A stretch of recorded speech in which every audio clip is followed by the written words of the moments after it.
We have discussed what externalities are. We have also discussed policies to address externalities. And now we get to our final topic. How likely is it that any of the policy proposals that we discussed, such as taxes, subsidies, regulations, are going to be adopted in a democracy?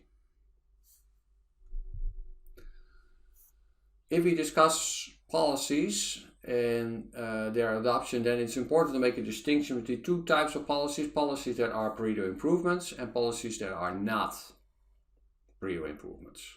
The first type of policies, as we discussed in week 1 in the exercises, are pretty rare actually, because those are policies for which it holds that all citizens gain, or at least they are as well off. So those are policies that we can directly recommend. There's nothing against them. So those policies should be adopted from a welfare standpoint.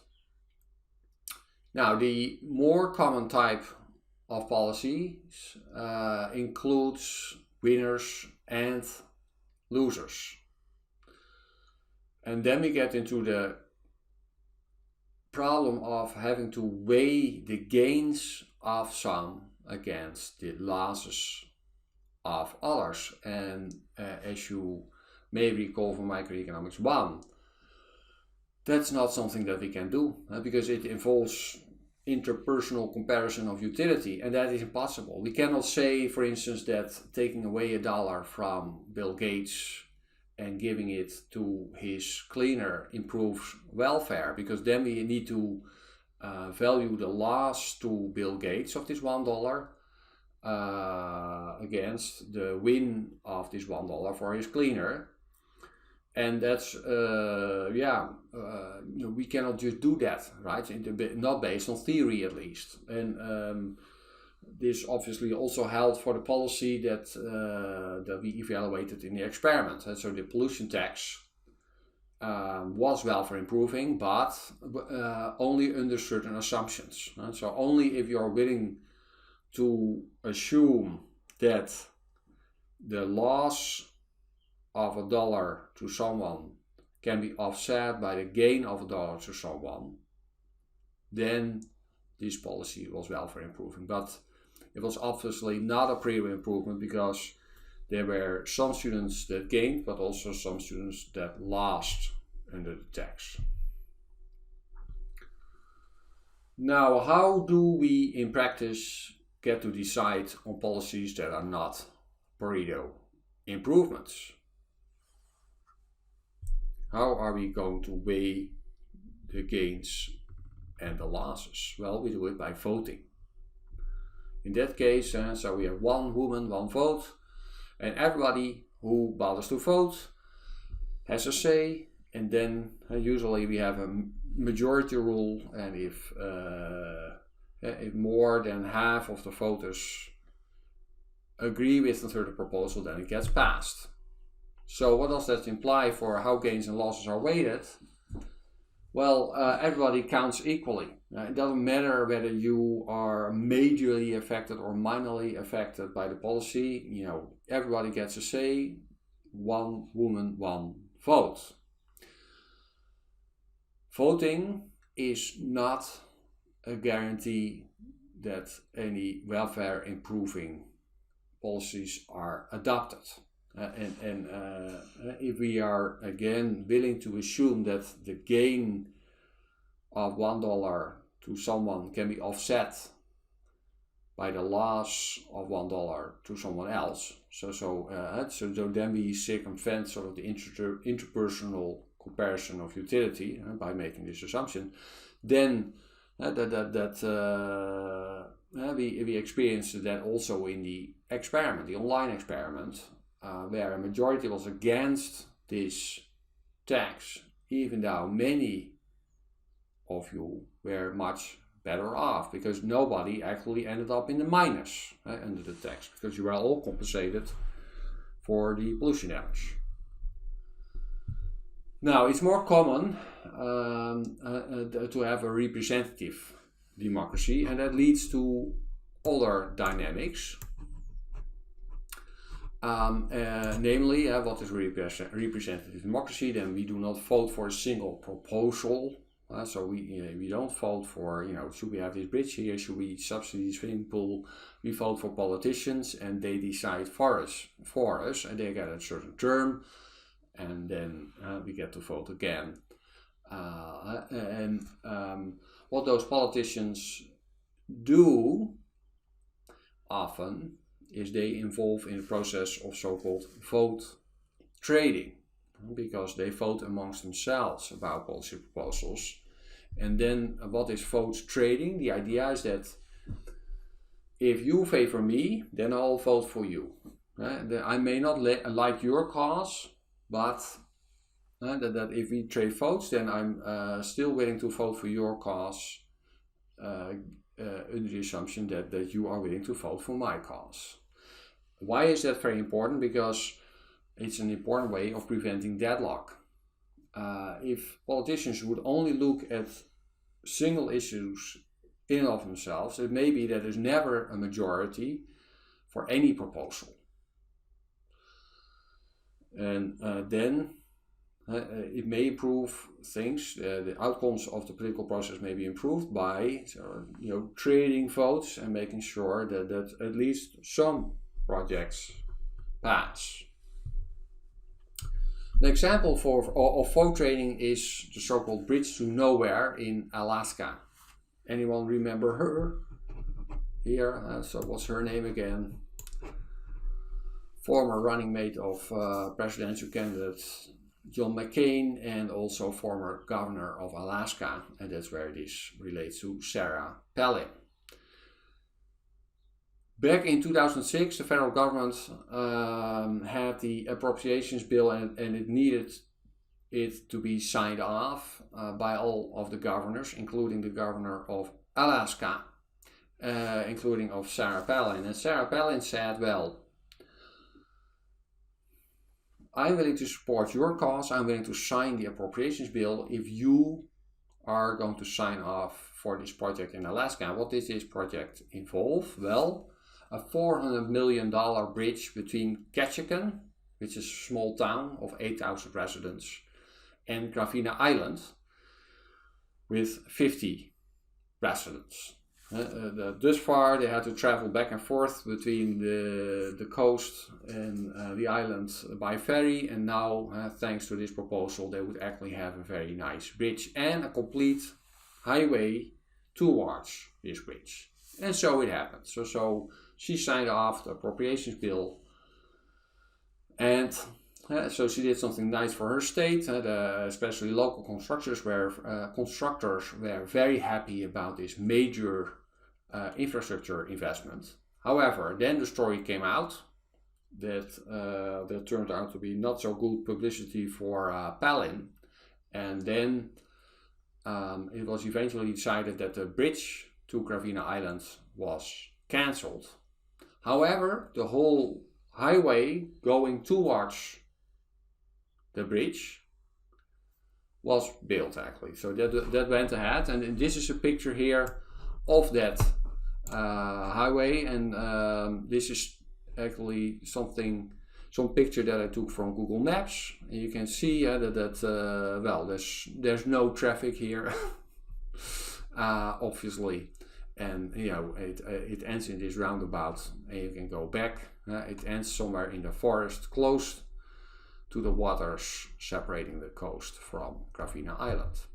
There's another nice picture here. This is this highway going to Gravina Island and stopping here. Here's Gravina Island. And so basically, this is one outcome of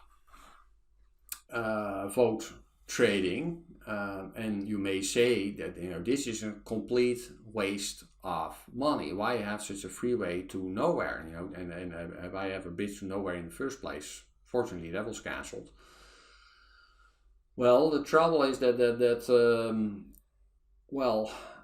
the appropriations bill needed to get a go ahead, and it needed her signature. So, given that the voters in Alaska put her in office, that is the political reality. And sometimes, such projects are necessary to get the support of politicians. And the alternative may be worse, namely that the appropriations bill is not passed. Now we see a somewhat similar example from the country to our south, Belgium, which used to make decisions about infrastructure at the federal level. And that basically meant that, for example, if Flanders, so the north of the country, wanted a road, a new highway, then Wallonia would only agree if they got a major infrastructure project as well. So, for example, here we have this bridge in Godsheide, which is also a bridge to nowhere, just built because the other part of the country wanted to do something real. And here in Wassenaar, they no longer pretend, there's not even a road going towards this bridge. It's just a bridge, So there was, this is also the result of political wheeling and dealing. And you may consider this again to be a waste of money, but it was necessary to get anything passed. How they got out of this problem is by devolving the responsibility of infrastructure investments to a lower level than the federal government. So then Flanders can decide, has the budget now to decide for themselves whether to invest in roads or in something else. And the same thing holds for Wallonia.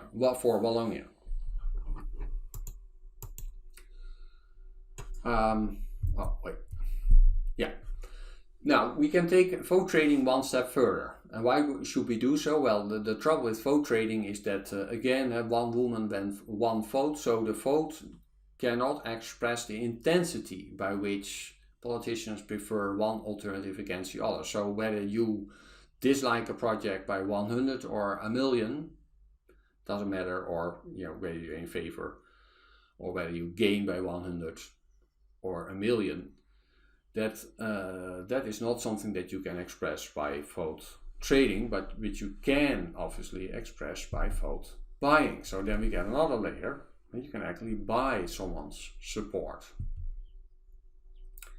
This is especially attractive if politicians that can win big with a project can actually compensate losers that only lose small, right? So and then on the net, again, if we're willing to make the assumption that a gain of $1 for someone can be offset by the loss of $1 for someone else, then on the net, everybody may be better off. It says may, not a given. But it's important to realize that wheeling and dealing in politics may actually also be good. It's not only bad, but it may be necessary actually to prevent deadlock, to make sure that at least certain projects are accepted. Now let me briefly go through an example of three politicians, Sarah, Bill and George, and they have to decide on two proposals. One is for building a new public administration building, and the second is an environmental regulation. There's going to be a vote for each of those proposals, and they will vote on each of those proposals separately. First on the building and second on the regulation. And then there's a majority rule, so you need at least 2 out of the 3 votes for any projects to pass. These are the payoffs for each of those proposals, for each of the 3 politicians involved. And as you can see, Sarah is a big supporter of the public administration building. Bill greatly favors the environmental regulation, and George doesn't really gain anything by either of those 2 projects.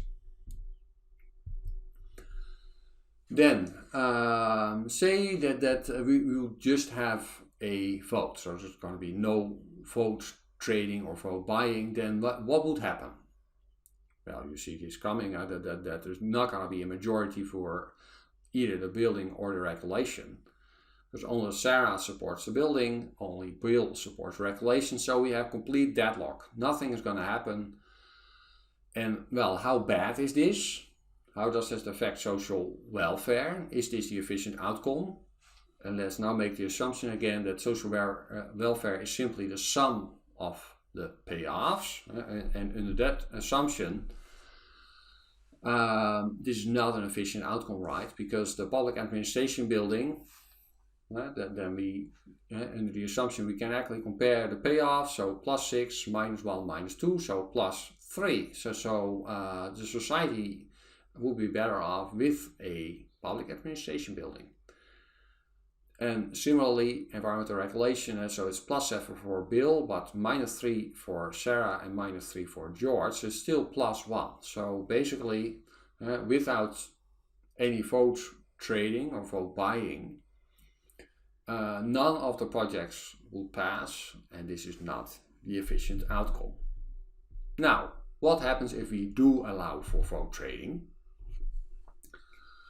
Now, say that Sarah and Bill trade votes. Sarah says, I really like the public administration building. I don't like environmental regulation.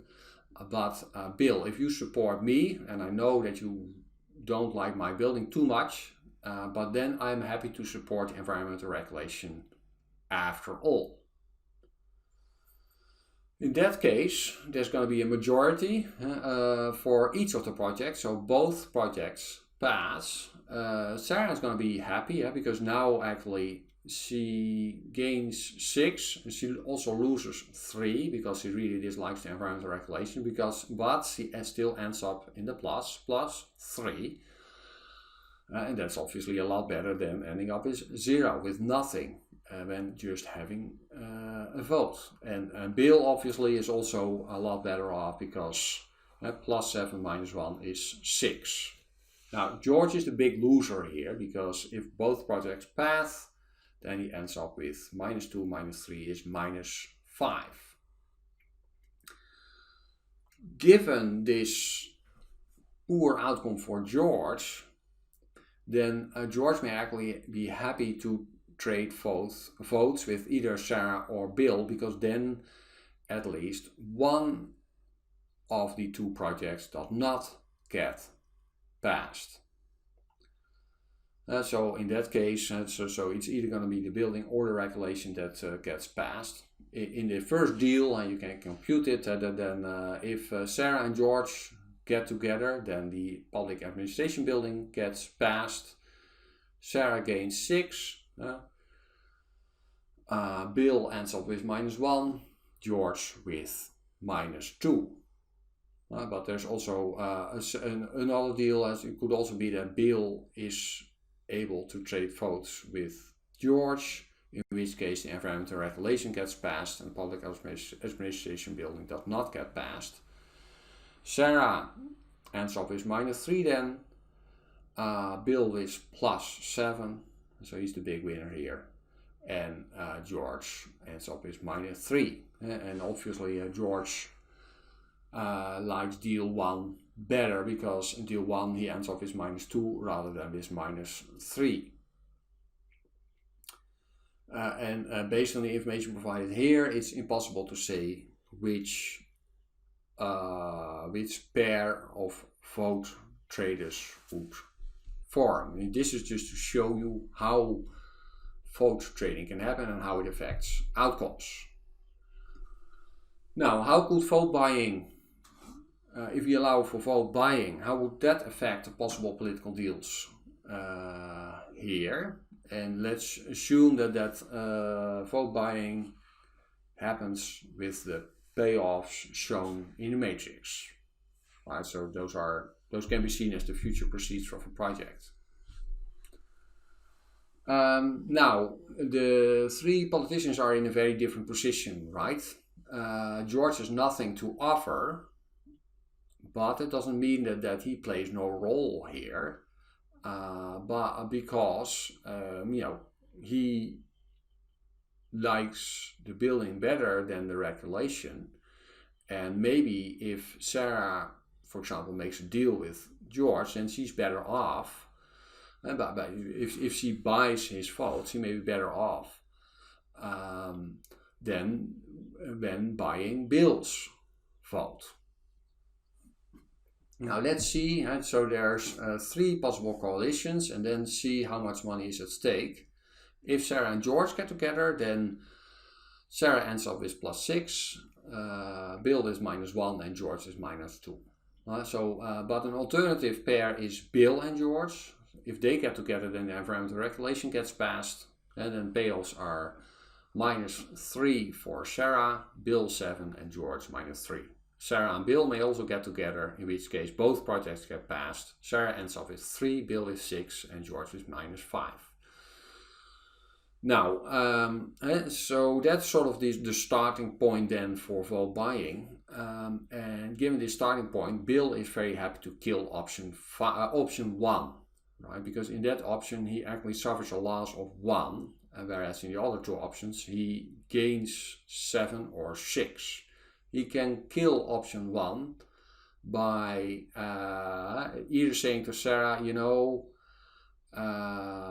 why don't we trade votes, and then you end up with 3 rather than with 6 when you make a deal with George, but then I'll give you 3. And then Sarah becomes indifferent, so if he gives 3.1, then